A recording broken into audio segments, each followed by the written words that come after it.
आज हम द्विघात समीकरण के मूलों की प्रकृति ज्ञात करेंगे, तत्पश्चात उनका हल निकालना सीखेंगे।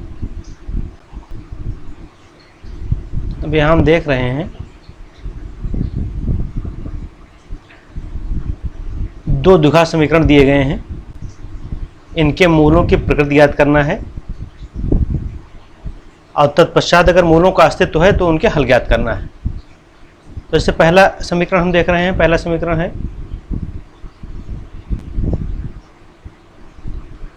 पहला सवाल यह है कि द्विघात समीकरण हमारा दिया है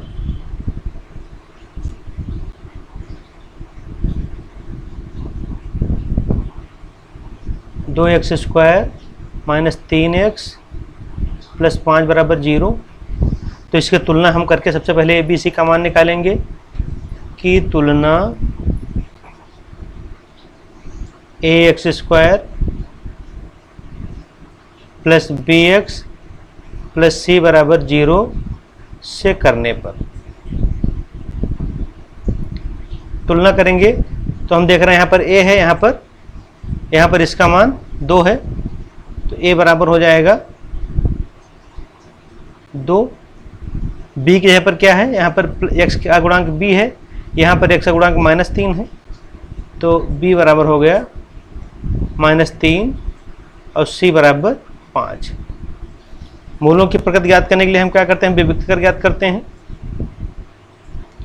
तो हम लिखेंगे विविक्त कर, आपको बताया क्या विविक्त कर का फार्मूला, विविक्त कर क्या होता है, d बराबर बी स्क्वायर माइनस 4ac, ये विविक्त कर होता है। b का मान क्या है, -3 है, तो -3 का स्क्वायर हो जाएगा 4, a का मान है 2 और c का मान है 5, तो ये हो जाएगा -3 का स्क्वायर माने -3 गुणे -3, तो ये 9 हो जाएगा और -4 दूनी 8, 8 पंचे 40, ये 40 हो जाएगा। तो मान इसका आ जाएगा -31। -31 क्या है, हम कोई भी मान विविक्त करके आता है तो मूलों की प्रकृति ज्ञात करने के लिए हम ये देखते हैं कि 0 से छोटा है कि 0 से बड़ा है या 0 के बराबर है। तो ये -31 आया, माइनस वाले मान हमेशा 0 छोटे होते हैं, तो इससे हमें ये पता चलता है कि जो विविक्तिकर है बी स्क्वायर माइनस 4ac वो क्या है, 0 से छोटा है। तो इससे हमें ये पता चलता है कि यहाँ पर मूलों का अस्तित्व नहीं होगा, यहाँ हम कोई मूल निकालना संभव नहीं है। तो हम लिख देंगे अतः समीकरण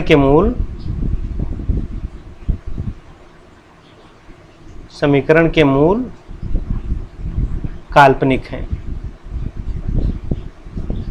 या हम ये भी लिख सकते हैं कि मूलों का अस्तित्व नहीं है, ऐसा भी लिखा जा सकता है। ब्रैकेट में लिख देते हैं अस्तित्व नहीं। तो हमें पता चल गया कि यहाँ पर समीकरण के मूल काल्पनिक हैं या मूलों का अस्तित्व नहीं है। तो जब मूलों का अस्तित्व नहीं है तो इसके मूल आगे हम नहीं निकाल सकते हैं, तो ये क्वेश्चन हमारा यहीं पर स्टॉप हो जाएगा। दूसरा प्रश्न हमारा है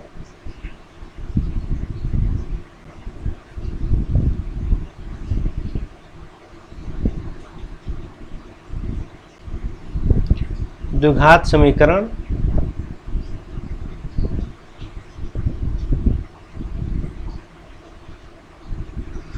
x square minus 3√5x plus 10 बराबर 0 ये दिया है। इसकी तुलना हम कर लेंगे कि तुलना क्यों करते हैं, ए बी सी का मान निकालने के लिए A X square plus B X plus C बराबर 0 से करने पर।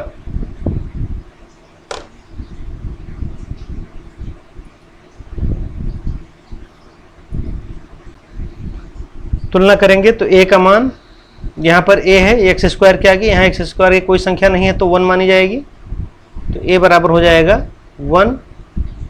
यहाँ पर b के आगे x है, यहाँ पर x के आगे प्लस b है गुणांक, और यहाँ x के आगे है -3√5, तो हम लिख देंगे b बराबर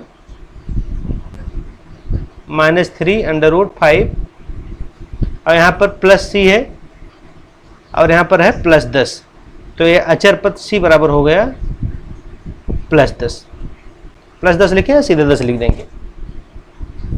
मूलों की प्रकृति ज्ञात करने के लिए हम विभक्तिकर निकालेंगे। विभक्तिकर का फार्मूला हमको पता है, विभक्तिकर बराबर होता है d बराबर b² - 4ac। b का मान कितना है -3√5 का स्क्वायर -4, a का मान 1 और c का मान 10। तो ये मान कितना हो जाएगा, यहाँ हम इसका मान निकाल कर दिखा रहे हैं। ये हो जाएगा -3√5 का स्क्वायर है माने -3√5 गुणे -3√5, माइनस माइनस का गुणा प्लस हो जाएगा। तो प्लस चाहे लिखें चाहे ना लिखें, 3 और 3 का गुणा 3 त्रिका 9 हो जाएगा और √5 का गुणा 5 हो जाएगा। तो 9 × 45। तो इसका मान क्या हो जाएगा, ये मान आ जाएगा 45 माइनस 1040, ये आ जाएगा 40। तो ये मान आ गया 5। 5 क्या है, 5 0 से बड़ा है। तो इससे हमको ये पता चलता है कि जो हमारा विभक्तिकर यहाँ आ रहा है b² - 4ac वो 0 से बड़ा है। तो 0 से बड़ा है, हमने पढ़ा है कि जब ये 0 से बड़ा होता है तो समीकरण के मूल कैसे होते हैं, समीकरण के मूल वास्तविक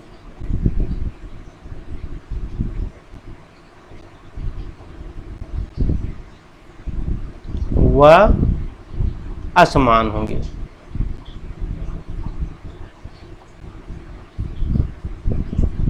मूल मिलेंगे, वास्तविक मूल मिलेंगे, लेकिन दोनों मूल समान नहीं होंगे। तो मूल हमको, जब इनका मूलों का अस्तित्व है तो हम इनके मूल ज्ञात कर सकते हैं। क्या करेंगे, मूलों के लिए जो हमारे पास फार्मूला है उस फार्मूले में मान रख देंगे द्विघात सूत्र में। द्विघात सूत्र क्या है, x बराबर -b plus minus √b² - 4ac upon 2a।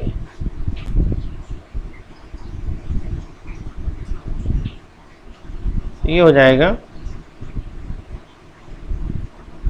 b का मान है -3√5 प्लस माइनस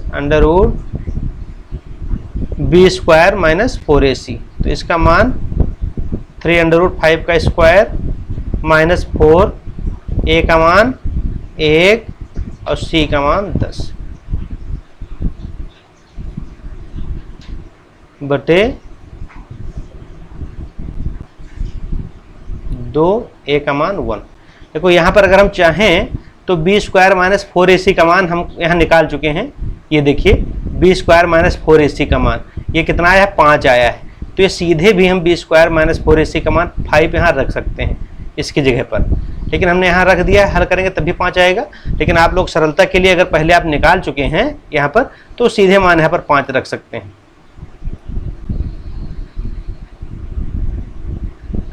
तो जगह 3 माइनस माइनस गुणा प्लस हो जाएगा, ये प्लस माइनस ये हो जाएगा, अभी हमने बताया है इनका गुणा आ जाएगा 45, ये हो जाएगा 40 बटे 2। ये हो जाएगा 3√5 प्लस माइनस √5 बटे 2। तो एक मान हम x का मान प्लस चिन्ह लेकर के हो जाएगा, यानी 3√5 प्लस √5 बटे 2 हो जाएगा एक ये, और दूसरा मान क्या हो जाएगा, माइनस चिन्ह लेकर के। तो 3√5 माइनस √5 बटे 2, क्योंकि यहाँ जो प्लस माइनस का चिन्ह होता है तो अब ये पूरा हल हो गया। इधर का मान भी आ गया, इधर का मान भी आ गया है। अब यही दोनों आपस में जोड़ना है, घटाना है। तो एक बार प्लस मान लेकर के हमने ये लिख दिया, एक बार माइनस मान लेकर के हमने लिख दिया। x बराबर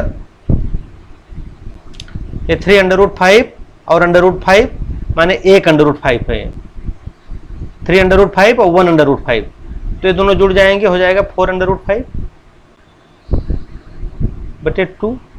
अगर इसका मान देखें तो ये 3√5 से 1√5 घटेगा, √5 है माने 1√5 या 1√5 घट जाएगा तो ये 2√5 आएगा बटे 2। ये कट जाएगा, 2 का 2, 2 दूनी 4 और ये कट जाएगा, 2 1 9 2, 2 1 9 2। x का मान आ गया 2√5 ये मान, और दूसरा मान x का मान √5। तो यहाँ पर हमको ये दो मान मिल गए, एक x का मान 2√5 और एक x का मान √5।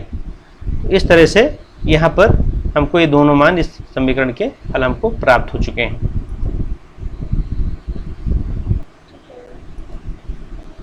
तो इन दोनों सवालों में हमें एक बात ध्यान रखना है कि जब ऐसा सवाल आए और पूछा जाए कि मूलों की प्रकृति बताओ, यदि मूलों का अस्तित्व है तो ज्ञात करो, तो हम सबसे पहले विविक्तर निकालेंगे।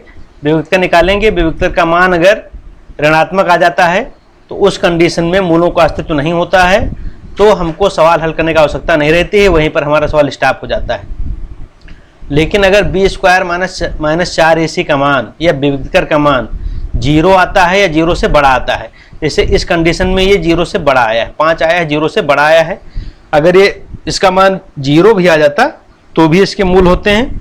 तो इन दोनों कंडीशन में हमको आगे सवाल हल करके मूल निकालना पड़ता है, अगर सवाल में कहा गया है। तो ये बात हमें ध्यान रखना है कि कब हमको मूल निकालना है, कब मूल हमें नहीं निकालना है। तो इस तरीके से ऐसे सवाल अगर आपको आते हैं तो इन बातों का ध्यान रख करके आपको हल करना रहेगा।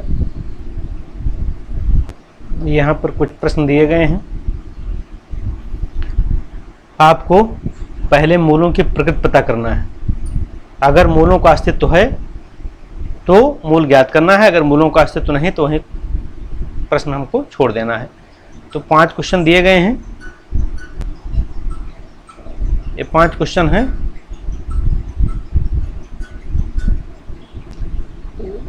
इन सभी प्रश्नों में हमने उत्तर भी दे दिया है, जिनमें मूल पता ज्ञात हो सकते हैं उनके आगे हमने उत्तर लिख दिए हैं, जिनके मूल ज्ञात नहीं हो सकते उनके आगे हमने नहीं लिखा है। तो आप हल करेंगे, वो कंडीशन आनी चाहिए, मूलों का अस्तित्व है या नहीं है, विविक्तर के द्वारा आप ज्ञात करेंगे, फिर अगर मूल है तो मूल निकालेंगे।